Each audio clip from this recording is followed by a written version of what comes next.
Le président de la Fédération camerounaise de football, FECAFOOT, envisage d'augmenter de manière significative ses indemnités de cession pour le comité exécutif ainsi que pour l'Assemblée générale de la FECAFOOT.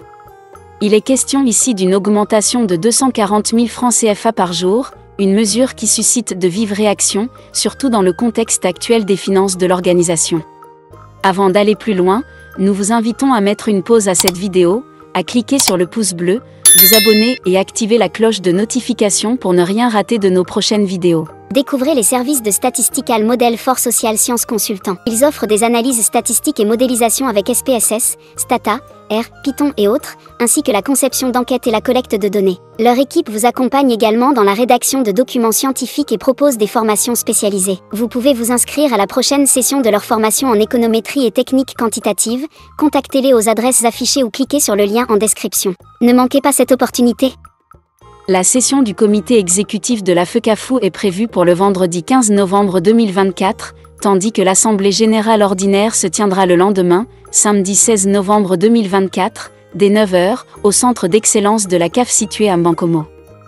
Parmi les points à l'ordre du jour, on trouve un projet qui peut sembler surréaliste, surtout au regard de l'état financier fragile de la FECAFOOT. Ce projet propose en effet de réviser certaines dispositions du règlement financier de l'institution. La mesure phare de cette révision est l'augmentation des indemnités journalières. Le président de la FECAFOOT verrait ainsi ses indemnités passer de 60 000 francs CFA à 300 000 francs CFA net d'impôt par jour de cession, soit une augmentation de 240 000 francs CFA par jour. De plus, les membres du comité exécutif bénéficieraient d'une hausse de leurs indemnités, passant de 50 000 francs CFA à 250 000 francs CFA par jour, également net d'impôt, et ce pour chaque jour que dure une session du comité exécutif ou de l'Assemblée générale. Pour illustrer concrètement cet impact, si une session du comité exécutif dure 2 jours, Samuel Eto'o, au lieu de percevoir 120 000 francs CFA, recevrait désormais 600 000 francs CFA pour cette même durée, soit 5 fois le montant actuel. Cette décision suscite de nombreuses questions, d'autant que la FECAFOOT traverse une crise financière marquée. Les arbitres, commissaires de match, inspecteurs, coordinateurs de match, et même les médecins référents sont en attente de leurs indemnités impayées depuis plusieurs saisons. Les clubs professionnels, de leur côté, réclament ardemment leurs droits de sponsoring et leurs subventions, des sommes qui leur sont indispensables pour fonctionner et qui restent impayées. Par ailleurs, la FECAFOOT fait face à des contentieux judiciaires concernant des factures impayées, ajoutant à la pression financière déjà forte qui pèse sur l'organisation.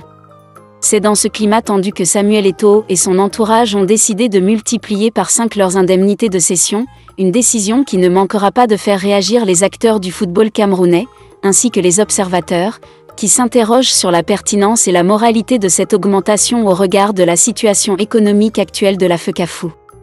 Découvrez les services de Statistical Model for Social Science Consultant. Ils offrent des analyses statistiques et modélisation avec SPSS, Stata, R, Python et autres, ainsi que la conception d'enquêtes et la collecte de données. Leur équipe vous accompagne également dans la rédaction de documents scientifiques et propose des formations spécialisées. Vous pouvez vous inscrire à la prochaine session de leur formation en économétrie et techniques quantitatives. Contactez-les aux adresses affichées ou cliquez sur le lien en description. Ne manquez pas cette opportunité.